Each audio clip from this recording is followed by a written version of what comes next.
Vous écoutez un podcast cinéma du Centre des Arts d'Enghien-les-Bains. Bonsoir à toutes et à tous. Je suis content de vous voir nombreux quand même ce soir pour voir ce film de Peckinpah, film sorti en 72.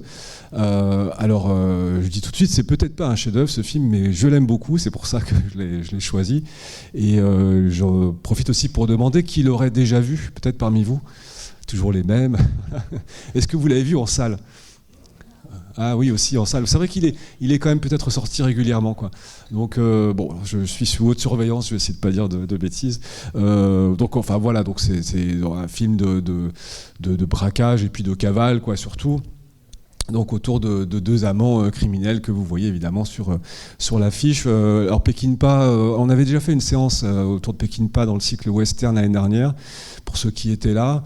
Donc je vais essayer de pas trop me répéter. Donc oui, on avait passé Pat Garrett et Billy the Kid, qui est le film qui va faire juste après celui-là. Alors Peckinpah, en quelques mots, ce qu'on peut dire, c'est que il est né en 1925. Il fait ses débuts comme scénariste et puis il travaille plutôt à la télévision dans les années 50. Et il fera son premier film en 61, qui sera un western, puisque ça va être un réalisateur qui va se faire connaître beaucoup par le western quand même.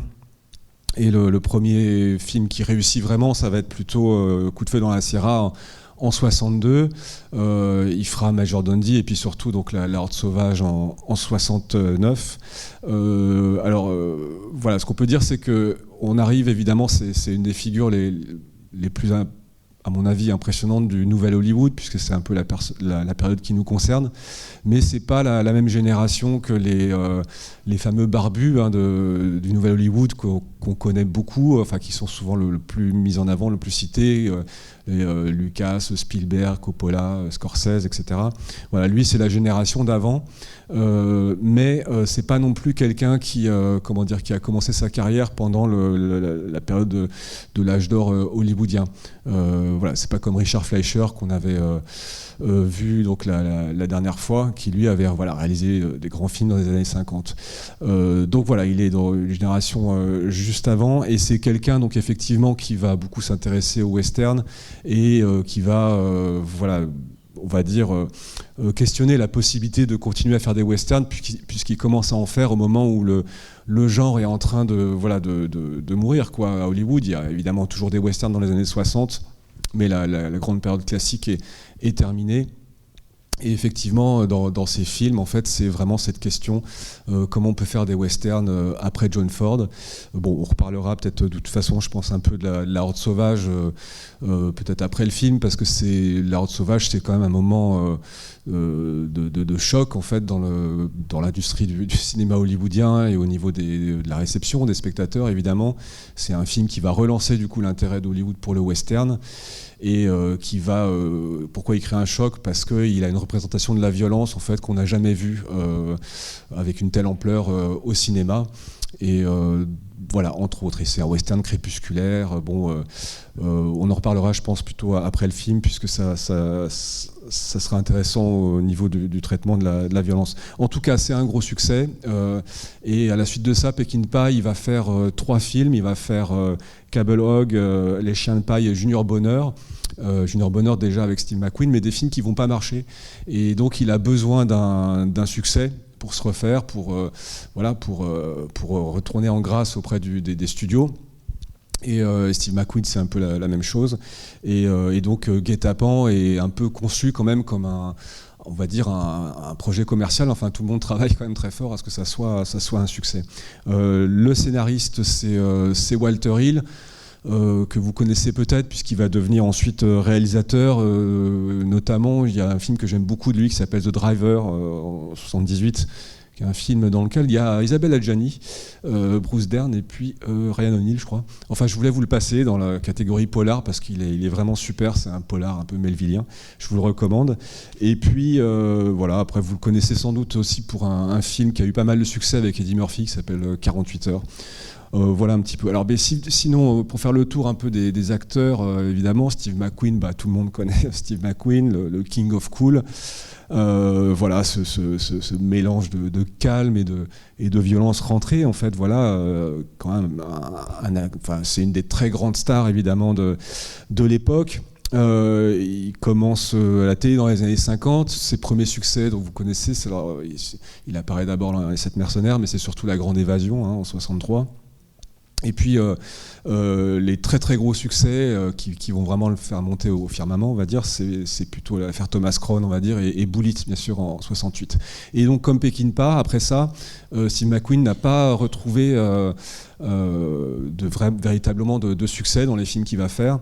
Et comme Peckinpah, voilà, il a besoin lui aussi de se refaire finalement avec Guet-apens. Donc il est aux côtés d'Ali MacGraw, qui était mannequin dans les années 60. Elle va se marier avec le patron de la Paramount, Robert Evans, qui est responsable de beaucoup de grands succès à Hollywood à l'époque. Et d'ailleurs, elle a elle-même un énorme succès avec Love Story, que vous connaissez peut-être, qui a eu un impact quand même mondial, on peut dire, en 70. Enfin, en tout cas, elle est encore auréolée de ce succès.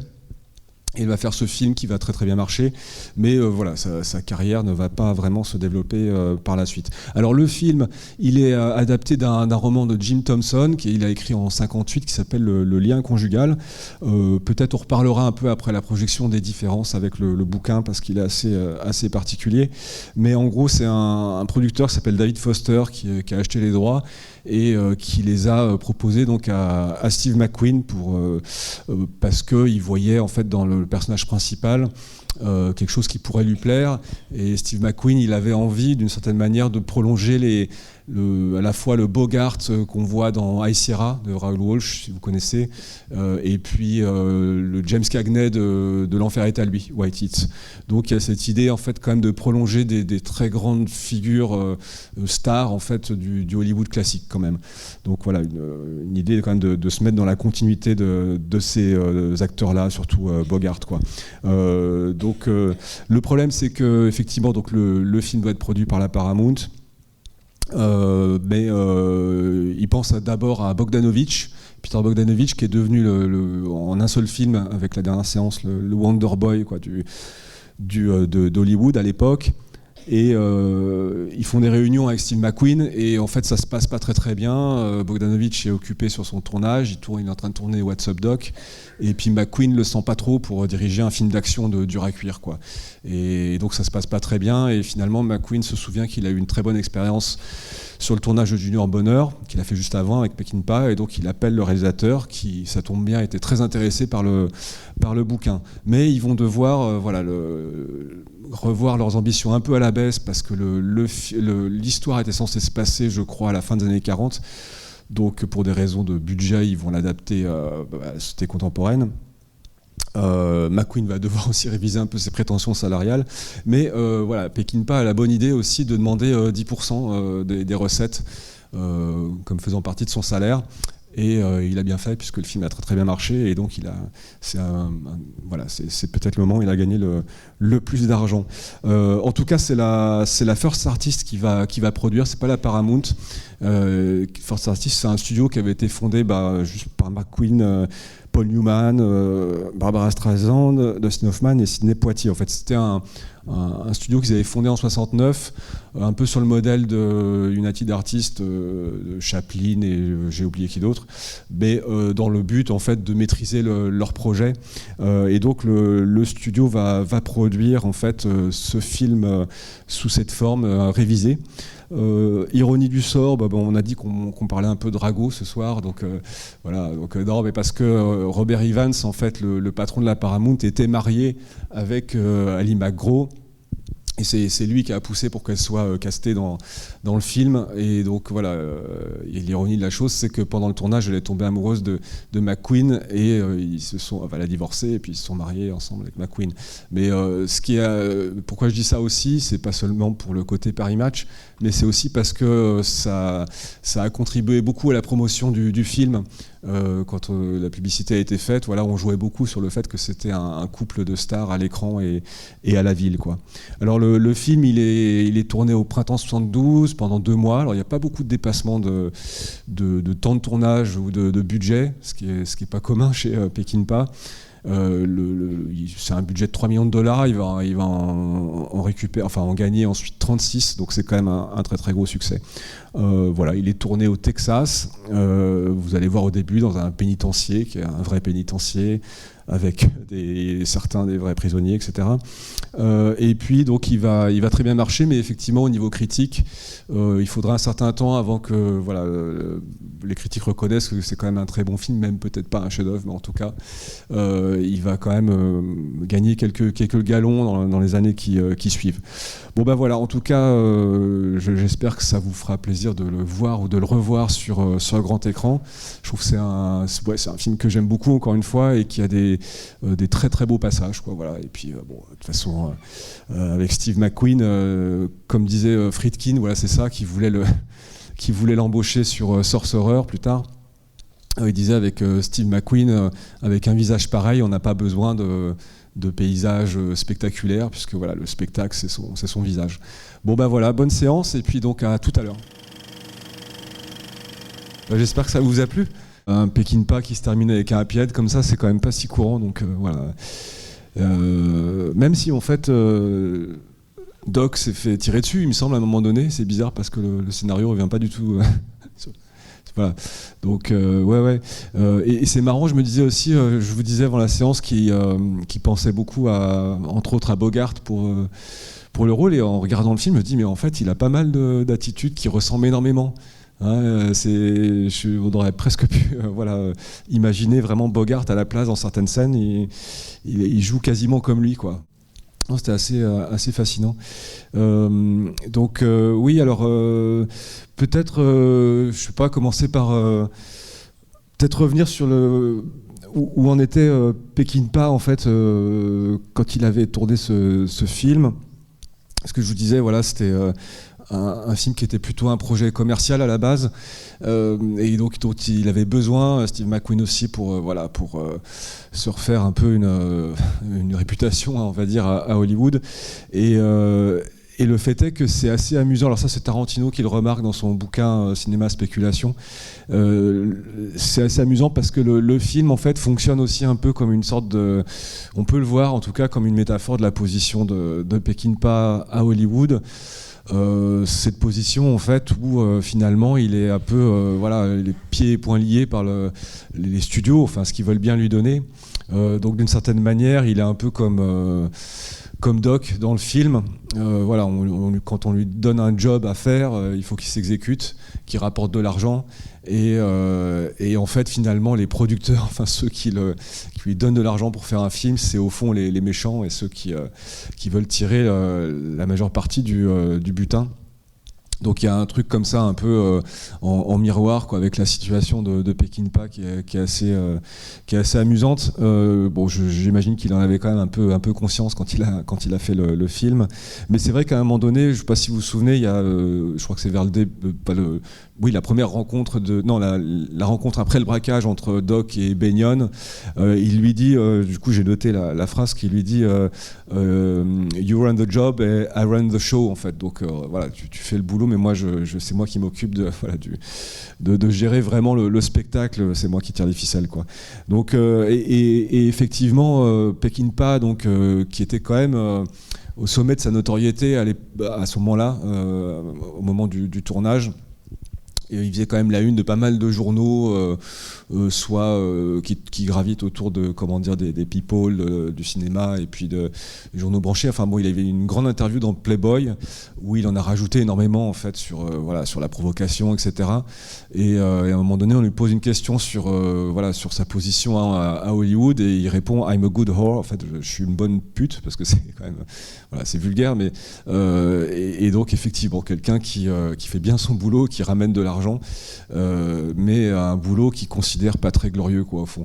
Donc bon, voilà, c'est intéressant, je trouve, mettre ça en parallèle.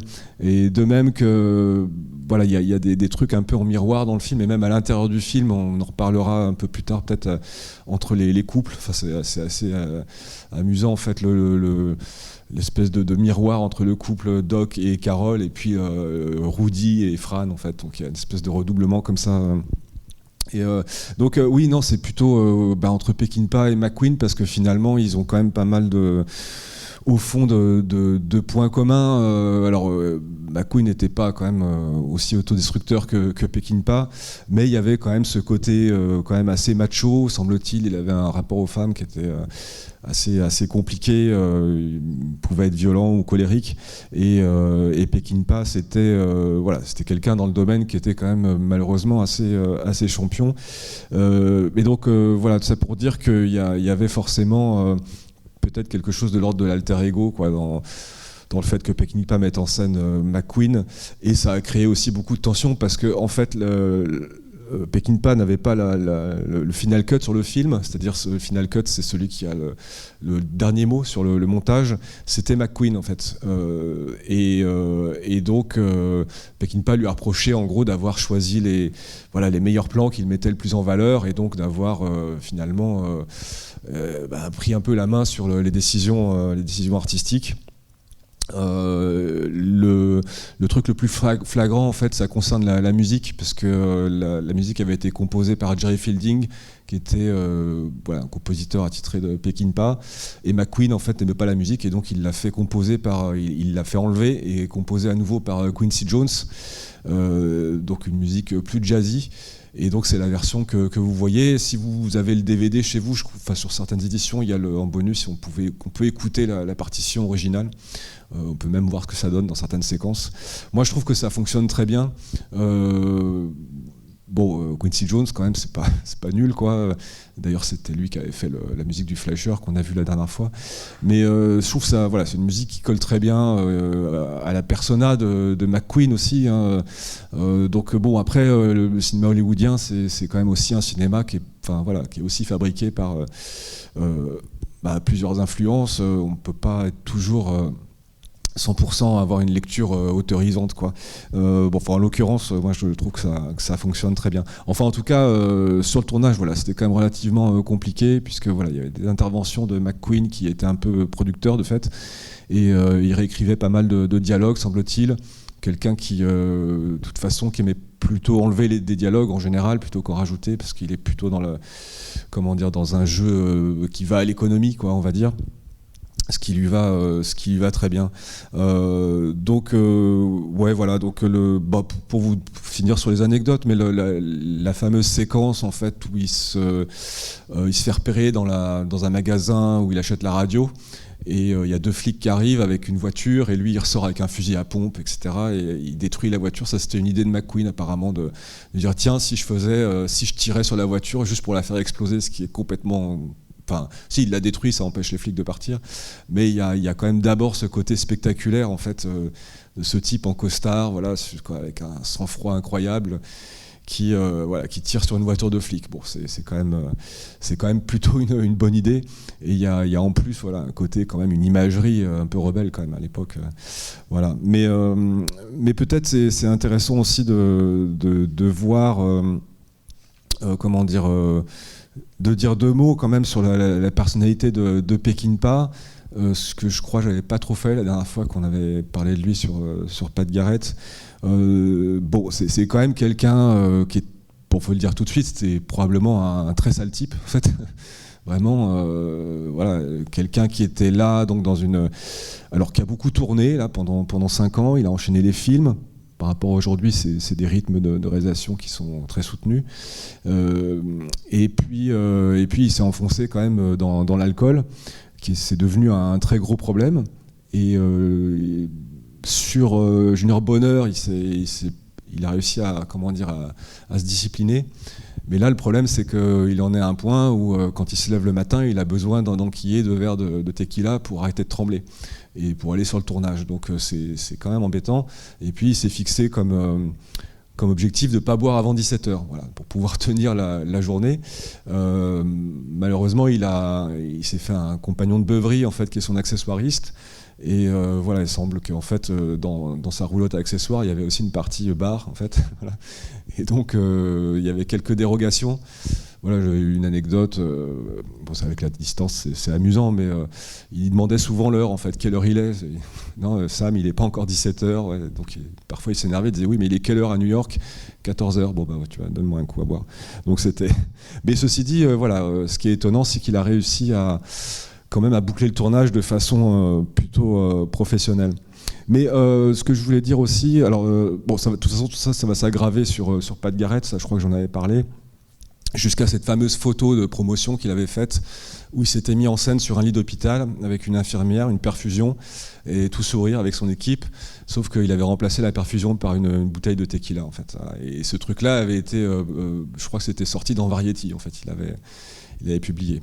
Donc c'est un peu quand même le genre de blague qu'il faisait, mais qui était basé sur des réalités quand même, et il aimait bien jouer avec ça. Ouais, je sais pas si je sais pas si on mesure en fait quand même qu'il était, voilà, médiatiquement en fait, on parlait quand même pas mal de Peckinpah. Il y avait le côté, donc La Horde Sauvage avait été quand même une grosse déflagration, si j'ose dire. Et puis Les Chiens de pas, même s'il n'a pas beaucoup marché, il a fait scandale quand même. Je reviendrai pas dessus parce que c'est quand même très compliqué. Mais enfin voilà, très très gros scandale. Pauline Kael a encore traité le film de fasciste. Alors, du coup, je pense que c'est un adjectif qu'elle aimait bien employer parce que c'était, si vous vous souvenez, quand on a parlé de Dortiari, elle disait la même chose.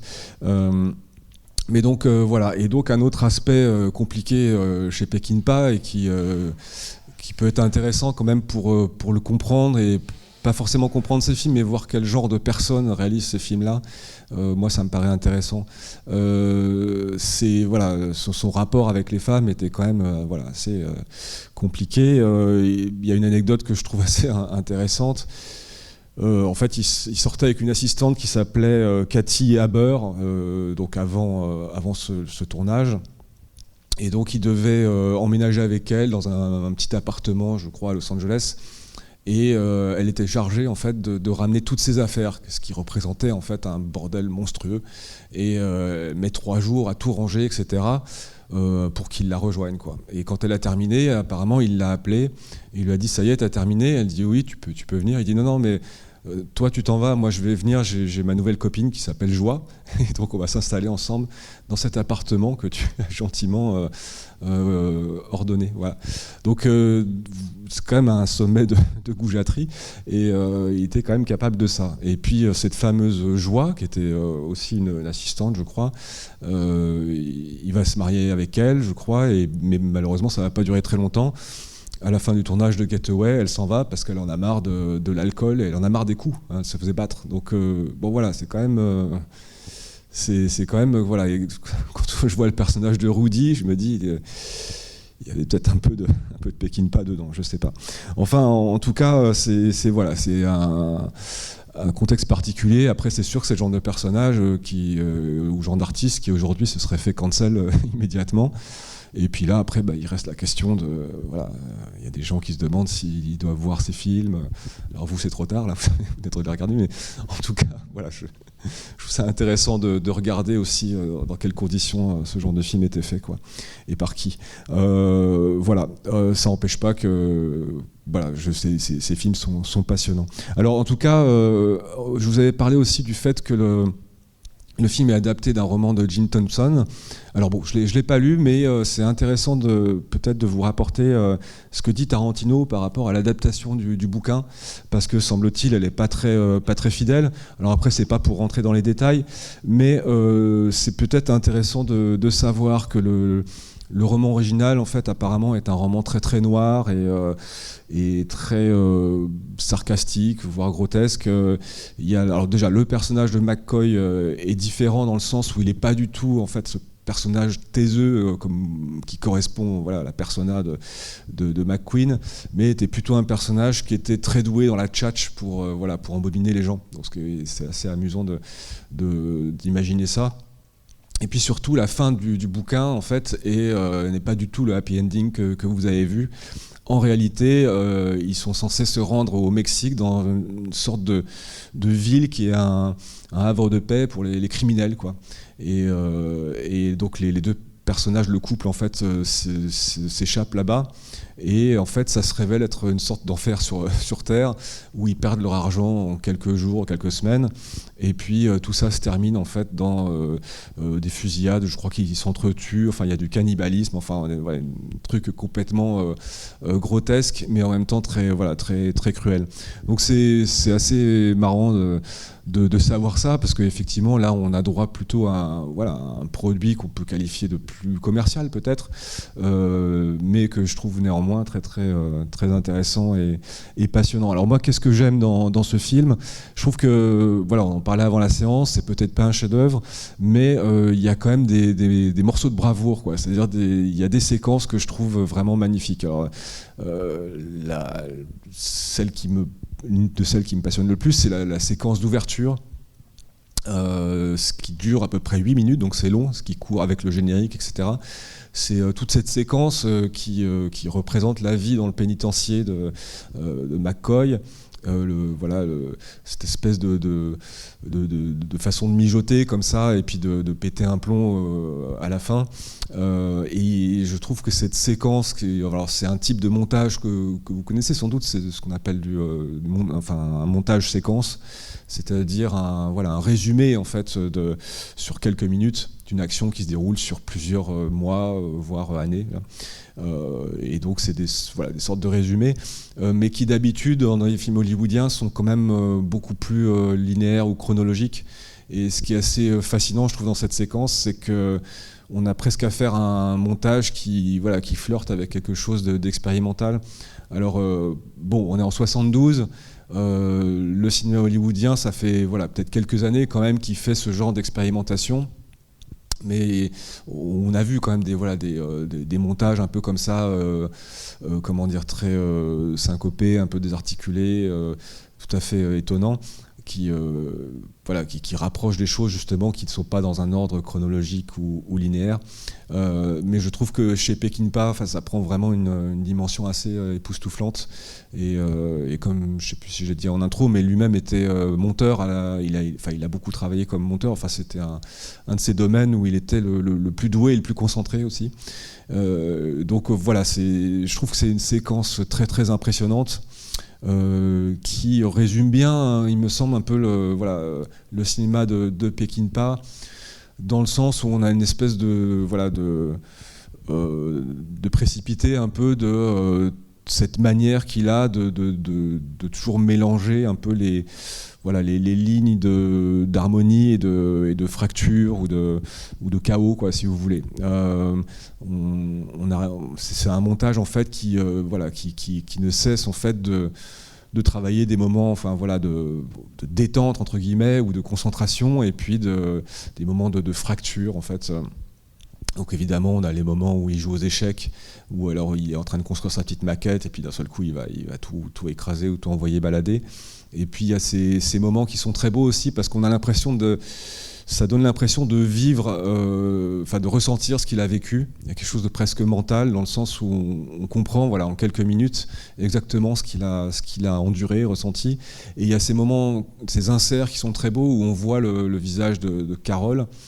Et je trouve ça intéressant parce que finalement, on ne sait pas si c'est des flashbacks, des souvenirs, ou des flash-forwards, c'est-à-dire des fantasmes de quand il va la retrouver. Et je trouve ça très très beau, la manière dont c'est inséré, dont c'est articulé. Ça fonctionne très bien. Et un des plus beaux moments aussi de ce type de montage, c'est quand il est sorti et qu'il se retrouve avec elle au bord de la rivière. Je ne sais pas si vous vous souvenez là. En fait, il est en train de voir ou de fantasmer le fait de plonger avec elle dans la rivière. Et c'est très très beau parce que, on peut dire c'est un flash forward, c'est ce qui va se passer juste après. Mais Peckinpah ne montre pas le moment où ils vont justement se baigner ensemble. On les retrouve juste après, justement, tout mouillés dans l'appartement.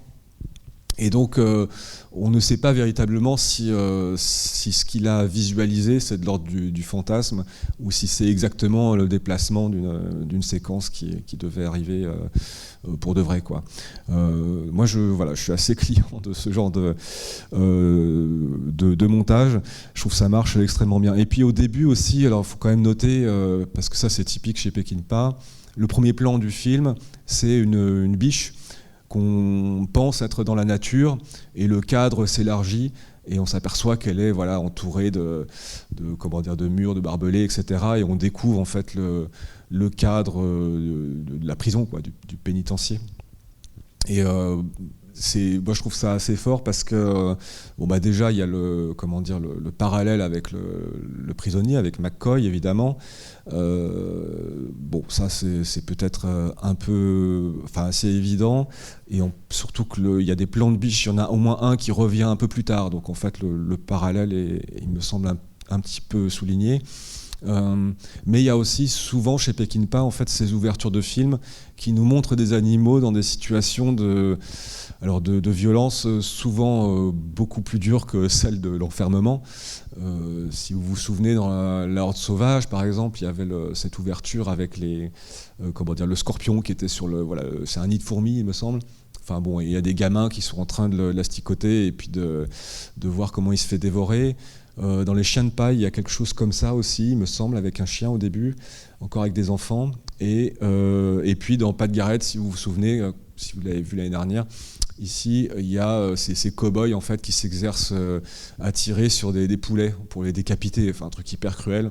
Enfin bon, il y a quand même toujours souvent des introductions de films et des scènes de violence qui sont dirigées sur des animaux.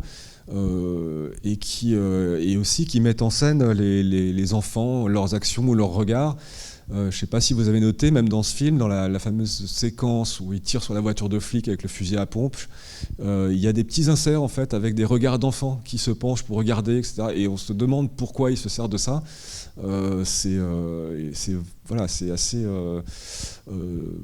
assez souligné. Enfin voilà, et je pense que de toute façon, ça fait partie globalement d'un discours de Peckinpah sur la violence. Alors évidemment, les animaux, ça représente de toute façon l'innocence, mais justement, Peckinpah, en fait, on en reparlera peut-être un petit peu après, mais pour lui, la violence, c'est quelque chose de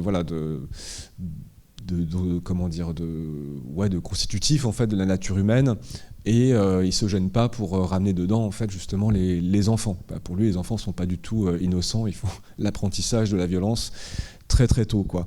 Donc voilà, moi j'aime beaucoup cette séquence parce qu'elle ramasse beaucoup de choses de la virtuosité du montage chez Peckinpah. Et puis, mine de rien, il insère quand même beaucoup de thématiques qui traitent dans tous ces films, y compris en fait celle aussi évidemment du rôle de l'autorité, quoi, tout simplement, parce qu'on est en prison. Donc il y a tout le côté machine, y compris des technologies plus avancées. À un moment donné, on voit les caméras de surveillance, enfin des choses comme ça. Je trouve que j'ai rarement vu un film qui avait une ouverture aussi bluffante, et encore une fois dans le cadre quand même d'un cinéma plutôt commercial. Donc ça, c'est assez étonnant quand même de s'imaginer aujourd'hui un film commercial comme ça qui oserait en fait ce genre de montage quand même pas évident en fait. Alors je vous parlais d'autorité. Alors évidemment chez Peckinpah c'est quand même un grand sujet, et j'ai évoqué un petit peu l'histoire avec Bennion justement. Donc vous avez vu Bennion, effectivement ce type qui siège en fait à la commission là qui donne les libertés conditionnelles. Et puis qui a des liens, semble-t-il. Moi, j'ai pas très très bien compris quel était son métier exactement, ce qu'il est avec la police. Enfin, c'est pas hyper clair. Il a des liens avec son frère qui est banquier, avec le gouvernement, etc. Et alors c'est intéressant parce que, encore une fois, oui, c'est un scénario qui a été pas tout à fait peut-être entièrement validé par Peckinpah, parce qu'on en discutait, il y a Walter Hill, etc., qui a écrit. Mais je trouve que ça ressemble beaucoup, en fait, cette configuration à ce qu'on retrouve dans Pat Garrett, c'est-à-dire un personnage principal qui incarne voilà, une espèce d'idéal de liberté, même si c'est un criminel, mais en gros, il veut faire ce qu'il veut, quoi, et qui c'est toujours en but, finalement. Alors, c'était dans le western, vous vous souvenez, c'était Billy the Kid, Pat Garrett, et puis il y avait les gens qui appartenaient au Santa Fe Ring, c'est-à-dire des gens qui étaient une association de gens qui étaient dans le gouvernement, des propriétaires terriens, des banquiers, enfin voilà, ce genre de personnes qui voilà, achetaient des tueurs à gages, etc., pour améliorer leurs propres affaires, leurs comptes en banque, etc. Et tout ça, en fait, baigne toujours dans une corruption assez ignoble. Et on retrouve exactement le même schéma ici, avec Bennion, et avec en plus, d'ailleurs, la dimension sexuelle, de trahison, on en reparlera par rapport au couple, quoi. Mais je trouve que voilà, Bennion, il incarne vraiment bien ça. Chez Peckinpah, il y a quand même ce truc qui est assez fascinant, comme je vous disais, de liberté individuelle qui ne souffre aucune condition, quoi. C'est-à-dire que là, pour le coup, c'est peut-être le truc qui est très très américain chez Peckinpah, c'est-à-dire être profondément individualiste. Voilà, de défendre sa propre liberté contre tout et contre tous, j'ai envie de dire, et aussi avoir en fait une haine absolue de toute forme d'autorité, qu'elle soit gouvernementale ou à des strates un peu intermédiaires, donc le pouvoir de la banque, de l'argent, les autorités locales, les shérifs, tout ce que vous voulez, et même tout ce qui est, de toute façon, toute forme de communauté en fait qui ferait un peu une sorte de lien social, etc. Enfin, tous ces trucs-là, chez Peckinpah, ça donne jamais rien de bon. Et lui-même, en fait, était détesté, de toute façon, les producteurs, évidemment, les studios, puisque c'était la structure voilà, qui était au-dessus de lui. Et il détestait également le gouvernement. Alors, Nixon, il ne supportait pas Nixon. Et c'est intéressant parce qu'on pourrait croire que c'est quelqu'un qui, parfois, on pourrait se dire qu'il est plutôt un cinéaste, entre guillemets, de droite, mais ça n'empêchait pas de détester le gouvernement Nixon, quoi. Donc voilà, et donc forcément, les personnages de ce type, chez Peckinpah, ne peuvent pas survivre, en fait, dans la société contemporaine. C'est pour ça qu'ils sont toujours en échec programmé, quoi.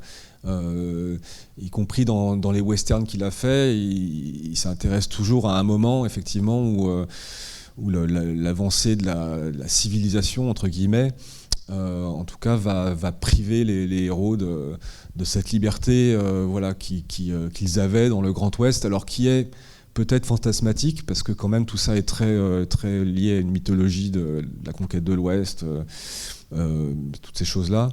Mais en tout cas, ce qui l'intéresse, lui, Peckinpah, c'est de montrer ce moment en fait où le personnage, où les quelques personnages qui vont former un groupe, comme la Horde Sauvage, par exemple, quelques criminels comme ça qui sont qui sont des individus qui s'assemblent, pas pour faire une communauté, mais pour vivre ensemble leur rêve de liberté, quoi.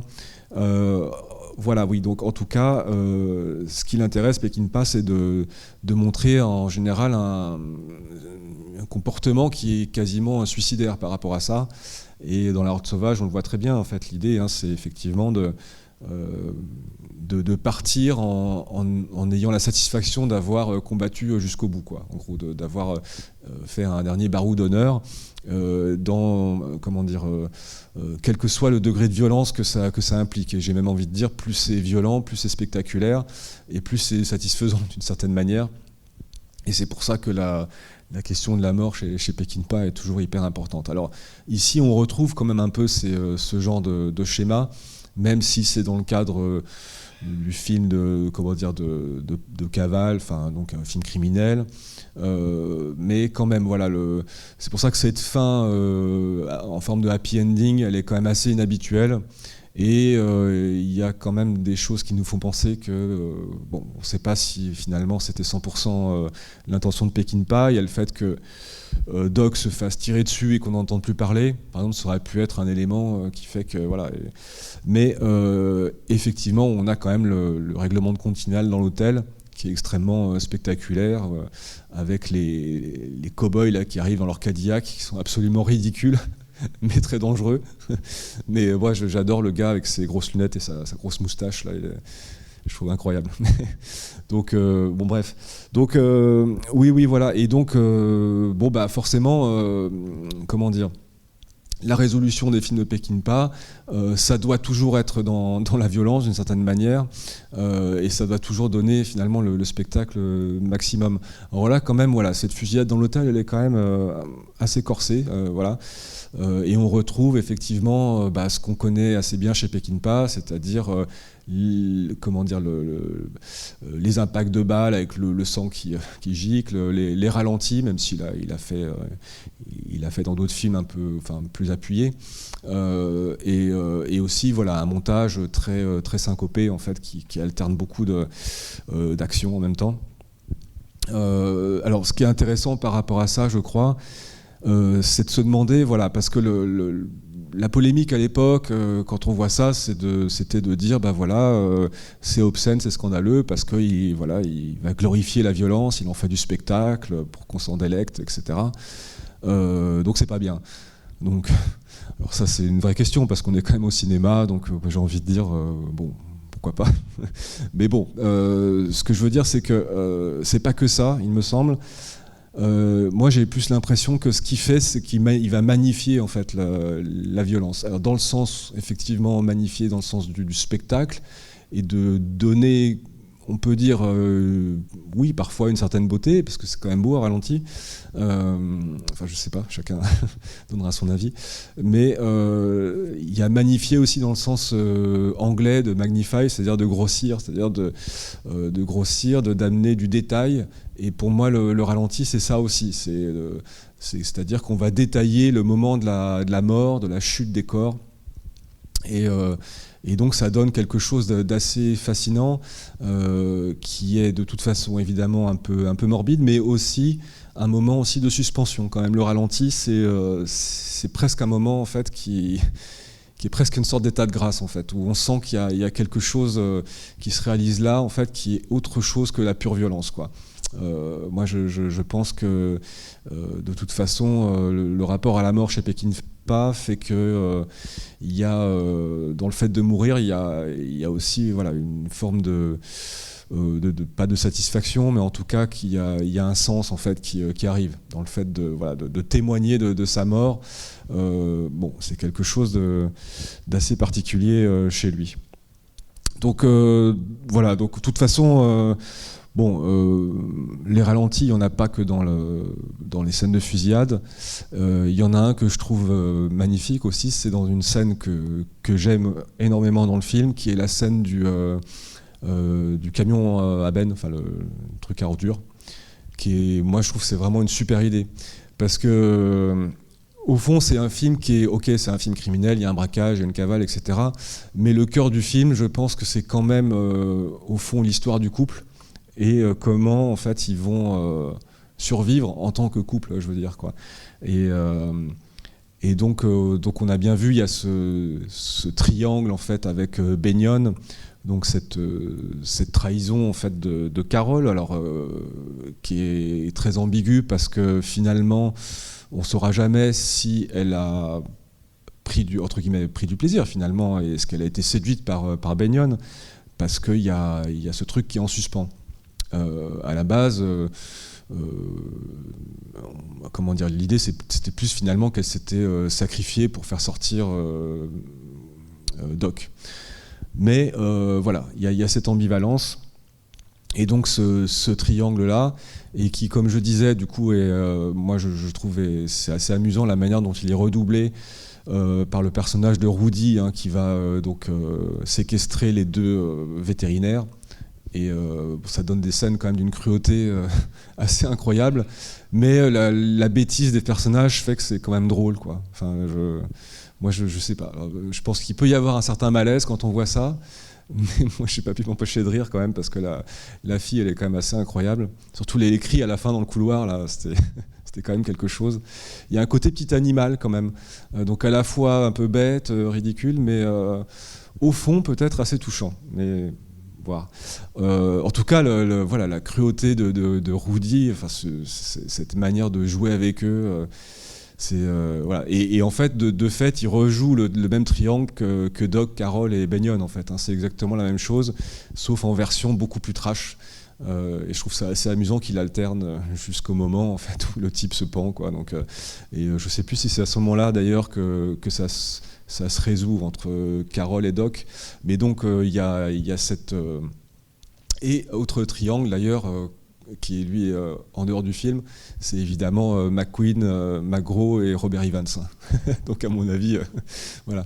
Mais donc oui, moi j'aime beaucoup donc la séquence de la benne à ordures avec ce truc en fait qui est limpide en fait, c'est-à-dire qu'ils vont se faire broyer en fait, littéralement, ils sont plus que des déchets et donc on les voit atterrir dans cette immense décharge. On voit les corps tomber comme des mannequins. Enfin, je trouve que c'est assez incroyable et il fallait quand même le faire, quoi. Avec un couple de stars, c'est assez quand même gonflé de faire ça. Et je trouve très beau la scène où ils sont dans cette espèce de demi-carcasse de voiture, où finalement le couple va quand même négocier la suite. Il y a une négociation entre les deux sur comment on fait. Est-ce qu'on peut repartir en gros sur de nouvelles bases, oublier le passé, etc. Et moi, je trouve ça très touchant. Et c'était pas forcément gagné quand même dans ce type de film, parce que on a quand même un McQueen qui a ce personnage quand même un peu macho, intraitable, taiseux, etc. Donc on ne se dit pas qu'il est capable en fait de verbaliser des choses avec sa femme et de négocier, quoi. Et pareil, elle, je trouve qu'il y avait le risque qu'elle soit un peu un peu cruche quand même. Enfin, il y a ces moments où elle se fait voler sa valise comme si elle avait jamais traîné avec des criminels. Elle fait quand même des grosses bourdes.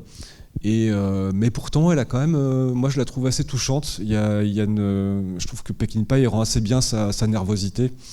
Même peut-être si c'est peut-être pas Lee McGraw, peut-être pas une immense actrice, mais ça passe quand même, je trouve très très bien. Et donc cette scène dans la décharge, je trouve qu'elle est vraiment vraiment vraiment très très belle. Et voilà. Donc voilà ce que je peux dire un peu sur le film. Je ne sais pas si vous avez des remarques ou des questions. N'hésitez pas. Merci d'avoir programmé le film. Moi j'ai beaucoup aimé aussi et j'ai été très impressionné également par le travail du montage. Et je trouve que presque qui répond à la scène d'ouverture où il y a quasiment un an en fait condensé en quelques minutes et de manière on va dire non linéaire. Et ben il y a la scène du train où ils vont à la recherche du magot, où là vraiment elle est étirée au possible et presque à la manière de Sergio Leone, quoi. Et j'ai trouvé ça vraiment évidemment c'est fait pour créer de la tension et autres, mais je trouvais que ça se répondait presque en fait de cette manière là. Et il y a des scènes, des séquences en fait où effectivement il prend son temps, c'est vraiment long, et effectivement là le suspense est très bien construit, mais je ne sais pas si on pourrait faire ça aujourd'hui, par exemple, parce qu'effectivement, on est sur un rythme narratif qui ne correspond plus du tout, enfin, qu'aujourd'hui, on aurait peut-être du mal à utiliser. C'est vrai qu'il y a... C'est assez long, en fait, ouais. Mais ça marche hyper bien. Enfin, je trouve qu'il y a... De toute façon, ce que je disais sur McQueen, c'est qu'on a... À un moment donné, avec un autre acteur, ça n'aurait peut-être pas marché, quoi, parce qu'il y a un tel magnétisme, du personnage. Et aussi, on sent une telle intelligence aussi de ce qui se passe autour de lui, de calcul, effectivement, il y a ce plan où il disparaît derrière une voiturette là, de valise, et on comprend qu'il est monté, etc. Donc il a un peu un temps d'avance, etc. Non, c'est redoutable. Ouais. Merci effectivement pour ce film. Moi, ça fait longtemps, je l'avais vu qu'une ou deux fois. Et ce qui est marrant, c'est à quel point... quand on regarde, et surtout si on enlève, on met de côté Ali McGraw, enfin le personnage, il n'est pas spécialement aimable, le personnage de Steve McQueen. Il y a quasiment que des salopards. Mais lui, ça sera peut-être le moins salopard, dans le sens où sauvé par Ali McGraw, et le fait qu'il ne va pas tuer. Il a eu de la chance de ne pas tuer l'adversaire principal, parce que l'autre avait son gilet pare-balles, mais au final, il hésite, mais il ne le fait pas. Il y a des petites choses, alors est-ce que c'est grâce à l'amour qu'il porte à McGraw, j'en sais rien, mais sans ces petits détails, il n'y a pas de quoi accrocher ce héros, c'est ça que... Alors c'est peut-être dû à McQueen dans le scénar, je sais pas. C'est vrai que à la fin c'est étonnant en fait ce passage où il va pour tirer dans la tête de Rudy et finalement il se ravise. Alors on se dit que c'est parti pour être trop sanglant pour passer quand même dans ce genre de production. Et en même temps, c'est bizarre qu'il renonce, parce que c'est quand même un truc stupide. Évidemment, le type s'est déjà relevé une fois et il va recommencer, quoi. Mais ouais. Mais sinon, le personnage, effectivement, n'est pas totalement aimable. Je pense qu'il était pire, semble-t-il, dans le film original, dans le roman original. Mais il y a quand même encore une fois, des choses qu'on aurait quand même beaucoup de mal, je pense, à montrer aujourd'hui. Je pense que c'est le moment, en fait, où il est super énervé parce qu'il réalise que sa femme a couché avec Benoît, etc. Il s'arrête au bord de la route et il la gifle quand même plusieurs fois. C'était une vision du futur de la relation Steve McQueen et Lee McGraw. Malheureusement pour elle, je connais pas les détails pour le coup, mais mais a priori. Mais il y a effectivement ce côté sale type, hein, et quand je parlais aussi des rapports en miroir peut-être avec Peckinpah, là-dessus je pense qu'ils se comprenaient. Mais en même temps, s'il y avait que ça, mais il y a aussi la scène effectivement dans la décharge où je trouve qu'elle a du répondant, quoi. Alors elle le fera pas, c'est pas ça, mais quand même elle lui tient tête, quoi. Je trouve. Après, il y a peu de mots de part et d'autre pour les deux persos, mais ça va très bien justement. Je veux dire, et pour les personnages secondaires, Ben Johnson c'est toujours sympa de le voir, même si ça se passe très vite. Mais c'est Al Lettieri, quoi, que moi personnellement j'aime beaucoup. C'est vraiment une gueule. J'ai lu il y a peu de temps que ça aurait dû être Jack Palance. Oui, mais à l'époque, il demandait tellement cher que en fait, c'est le producteur, bizarrement, il s'appelle Rudy, Albert Rudy, du Parrain, qui a dit prenez des persos. D'ailleurs, le voleur dans la gare, c'est le garde du corps de Michael Corleone sur les trois parrains. Voilà. Okay. Et je pense qu'il a fait aussi partie du lot, mais qu'il ait pris Al Lettieri, je veux dire, cette gueule, il est mort 2 ou 3 ans plus tard après Guet-apens, et je trouve que ça rajoute avec le petit chat, la grosse brute, voilà ce que tu disais tout à l'heure, c'est génial. Il est à la fois ignoble et drôle en fait. Moi je le trouve vraiment parfait. Et je crois je ne sais plus qui regrettait que ça soit pas Jack Palance, mais honnêtement, quand on voit le film, on peut pas du tout imaginer Jack Palance là-dedans, ça aurait pas marché, quoi. Parce que justement, lui, il a quand même il a vraiment une tronche à la Peckinpah, quoi. Enfin, qu'on peut trouver chez Peckinpah. Et type qui transpire et tout, un peu salace, etc. Merci Jean-Paul quand même pour l'avoir programmé. Je t'avais dit que c'était pas un chef-d'œuvre, mais honnêtement, le fait de le revoir, ça m'a fait très très plaisir. Non, juste une petite incise. Il y a une scène qui est toute en pudeur. C'est lorsqu'ils vont refaire l'amour pour la première fois. Et quand on les filme, je trouve que c'est très très beau. Alors c'est peut-être mon côté encore un peu romantique qui traîne dans un film de violence, mais je trouve que c'est très beau parce qu'il n'y a presque pas de mots. Ils se regardent, ils se touchent à peine. Alors on sait très bien que les prisonniers, quand ils sont restés longtemps en prison, c'est difficile de redécouvrir le corps de la femme. Mais je trouve que c'est d'une beauté, parce qu'il n'y a quasiment pas de mots. Donc voilà, c'était une petite remarque. Ouais, mais en fait le fait est que Peckinpah, là on l'a décrit comme un monstre, Joel l'a décrit comme un monstre violent, etc. Mais il avait aussi un côté où il pouvait être tout à fait sensible en fait et attentionné. Surtout quand il buvait pas, mais en tout cas non, je veux dire, c'était quand même quelqu'un qui avait une sensibilité quand même, enfin voilà. Tout à fait. Et là probablement ça se et puis pour finir, je trouve que toute la scène de la fin, les cuts sont extraordinaires. À chaque fois qu'il dégomme quelqu'un, c'est superbe, je trouve. Là en termes de montage, je ne sais pas si c'est Peckinpah qui a tout monté, parce que je sais qu'il a presque tout monté, mais je sais pas s'il a tout. Mais là par contre, c'est du Peckinpah, là. Vraiment. De toute façon, non, c'est pas lui directement qui montait, mais il supervisait. C'est sûr qu'il était derrière. De toute façon, ça ressemble tellement à son style. C'est ça. Et effectivement, il y a une virtuosité incroyable dans le découpage. Le montage, en fait, cette façon d'intercaler en fait des actions très très courtes, ralenties, etc. Complètement. Non, c'est vraiment hyper brillant, quoi. C'est du grand art. J'ai vu le film pour la première fois, j'ai beaucoup aimé. Je voulais noter alors une contradiction ou un paradoxe dans le scénario pour le personnage de Steve McQueen. C'est-à-dire que c'est un pro du braquage. Il pense à tout au millimètre. Il synchronise les explosions. C'est un mec incroyable.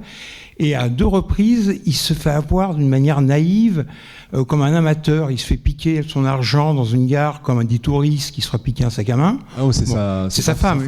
J'ai pas oublié, mais quand même, il pense à tout. Enfin, il pense à tout. Pourquoi aller dans une consigne? Et surtout, quand il récupère l'argent avec le voleur, il pense pas lui fouiller les poches. Oui, c'est vrai. Et ça, je m'attendais à, forcément, parce que n'importe qui met une liasse dans sa poche intérieure. Et cette naïveté fait contraste avec le personnage de sang-froid et tout. Voilà, c'est juste ce paradoxe que je voulais que je voulais signaler, que je m'explique pas, mais qui fonctionne très bien. Voilà. Oui, bah c'est des petits trous de scénario comme ça. Non, mais je suis d'accord, mais après, ça gâche pas le film et tout. Il y a une remarque que faisait Tarantino dans son bouquin, parce que je crois qu'il a fait un chapitre entier sur Guet-apens, il me semble, et c'est une remarque que je trouve intéressante. Il dit en fait que Ben Johnson est un mauvais choix de casting pour Bennion parce qu'il est trop vieux. Et c'est-à-dire que justement, si ça avait été quelqu'un de plus jeune et plus séduisant de manière évidente, bah, ça aurait rendu en fait la possible attraction de Carol pour lui beaucoup plus crédible. Alors que là, il est quand même en plus il joue vraiment le rôle d'un sale type, etc. Il le fait très bien, mais on l'imagine mal tomber pour un type comme ça, quoi. Enfin, il me semble, la remarque était assez juste.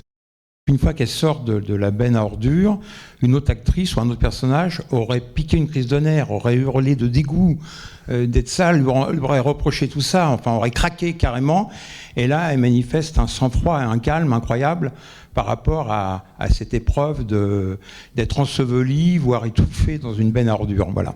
Ben non, mais ce que je trouve chouette, c'est que justement, ils ont joué plutôt à l'économie, et il y a le moment où elle se gratte. Je trouve ça très chouette, parce que il lui dit arrête de te gratter, tu vas te choper une infection. Et donc elle peut pas s'empêcher de se gratter, ça l'énerve. On voit le truc, quoi, c'est en bas du cadre, et puis on sent que lui ça commence à bouillir, quoi. Donc, je trouve que ça fonctionne hyper bien, quoi. Il suffit de ça, quoi.